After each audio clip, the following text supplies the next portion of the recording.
Hello સૌ હરિભક્તોને જય સ્વામિનારાયણ।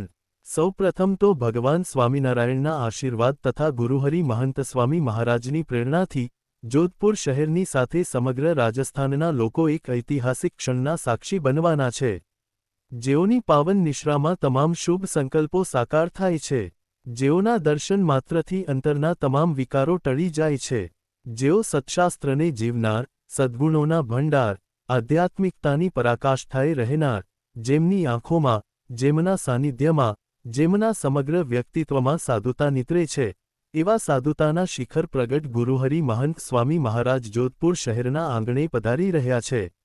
ગુરુહરિ મહંત સ્વામી મહારાજ 92 વર્ષની જેફ વયે સતત દેશ વિદેશોમાં વિચરણ કરી રહ્યા છે, સાથે અનેક મંદિરોનું નિર્માણ કાર્ય કરી રહ્યા છે। બીએપીએસ સંસ્થામાં મંદિર નિર્માણની એવરેજ મૂકીએ તો દર 5 દિવસે એક મંદિરનું નિર્માણ થાય છે તેમ કહી શકાય, પણ અત્યારે ખાસ સ્વામીશ્રી જોધપુરમાં નિર્માણ પામેલા અક્ષરધામ મંદિરની મૂર્તિ પ્રતિષ્ઠા માટે પધારી રહ્યા છે। આ જોધપુર મંદિરને કેમ અક્ષરધામ મંદિર નામ આપ્યું છે તે જાણવા માટે રાજસ્થાનમાં વિચરણ કરતા પૂજ્ય યોગીપ્રેમ સ્વામીના પ્રવચનની લિંક આ વિડિયો ડિસ્ક્રિપ્શનમાં આપેલી છે। ગુરુહરિ મહંત સ્વામી મહારાજ આ જોધપુર અક્ષરધામ મંદિરમાં તારીખ 19 સપ્ટેમ્બર 2025ના દિવસે પધારી રહ્યા છે। આપણે સૌ જાણીએ જ છીએ કે ગુરુહરિ મહંત સ્વામી મહારાજની 92 વર્ષની જેફ વયે પણ આટલો બધો ભીડો વેઠીને વિચરણ કરી રહ્યા છે, ત્યારે આપણે સૌ પણ આપના શહેર કે આસપાસના શહેરમાં મહંત સ્વામી મહારાજ પધારે ત્યારે અવશ્ય લાભ લેવા પધારવું। આ અવસર રાજસ્થાનના ભક્તો માટે આવી રહ્યો છે, તો તમામ રાજસ્થાનના ભક્તો આ લાભ ચૂકે નહીં। જોધપુરમાં ગુરુહરિ મહંત સ્વામી મહારાજનો કાર્યક્રમ જોઈએ। તારીખ 19 સપ્ટેમ્બર 2025 શુક્રવારે ગુરુહરિ મહંત સ્વામી મહારાજ જોધપુરના આંગણે સાંજે પધારશે, જે આગમનના દર્શન થશે। તારીખ 20 સપ્ટેમ્બર 2025 શનિવારે સાંજે 5:30 વાગ્યાથી 8 વાગ્યા દરમિયાન સત્કાર સભા યોજાશે।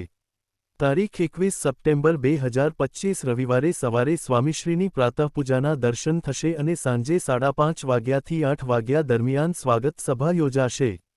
ખાસ નોંધ કે સ્વામીશ્રીની જે દિવસે પૂજા દર્શન છે તે સવારે 6:30 વાગ્યાથી 8:30 વાગ્યા દરમિયાન થશે અને સ્વામીશ્રીની પૂજા દર્શન પહેલા સંસ્થાના વિદ્વાન સંતોના મુખેથી વિશેષ કથાવાર્તાનો લાભ પ્રાપ્ત થશે, અને જે દિવસે વિશિષ્ટ દિન તરીકે છે તેની સભા સાંજે 5:30 વાગ્યાથી 8 વાગ્યા દરમિયાન થશે। સ્વામીશ્રીના પૂજા દર્શન ફક્ત 3 દિવસ જ છે, જે 21, 27 અને 28 સપ્ટેમ્બરના દિવસે દર્શન થશે। તારીખ 22 સપ્ટેમ્બર 2025 સોમવારે સાંજે 6 વાગ્યાથી 9 વાગ્યા દરમિયાન સત્સંગ સભા યોજાશે। તારીખ 23 સપ્ટેમ્બર 2025 મંગળવારના સવારે 6:30 વાગ્યાથી 9 વાગ્યા દરમિયાન વિશ્વશાંતિ મહાયાગ થશે, અને સાંજે 5:30 વાગ્યાથી 8 વાગ્યા દરમિયાન સત્સંગ સભા યોજાશે। તારીખ 24 સપ્ટેમ્બર 2025 બુધવારના સવારે 6:30 વાગ્યાથી 9 વાગ્યા દરમિયાન વિશ્વશાંતિ મહાયાગ થશે, અને બપોરે 3 વાગે ભવ્ય શોભા યાત્રા યોજાશે। તારીખ 25 સપ્ટેમ્બર 2025 ગુરુવારના સવારે 6:30 વાગ્યાથી 9 વાગ્યા દરમિયાન મૂર્તિ પ્રતિષ્ઠા વિધિ થશે, અને સાંજે 5:30 વાગ્યાથી 8 વાગ્યા દરમિયાન લોકાર્પણ સમારોહ યોજાશે। તારીખ 26 સપ્ટેમ્બર 2025 શુક્રવારના બપોરે મહિલા ભક્તો માટે બપોરે 2 વાગ્યાથી 5 વાગ્યા સુધી મહિલા દિનની ઉજવણી અને સાંજે 5:30 વાગ્યાથી 8 વાગ્યા દરમિયાન ભવ્ય ભજન સંધ્યા થશે।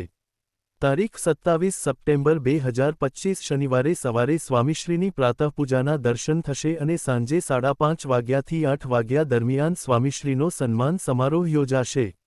તારીખ 28 સપ્ટેમ્બર 2025 રવિવારે સવારે સ્વામીશ્રીની પ્રાતઃપૂજાના દર્શન થશે અને સાંજે 5:30 વાગ્યાથી 8 વાગ્યા દરમિયાન સંસ્કૃતિ દિનની સભા થશે। આ જોધપુરથી ગુરુહરિ મહંત સ્વામી મહારાજ જયપુર પધારશે, જે જયપુર મંદિરને 20 વર્ષ પૂર્ણ થાય છે, જેની દ્વિશતાબ્દી મહોત્સવ મહંત સ્વામી મહારાજની ઉપસ્થિતિમાં યોજાશે।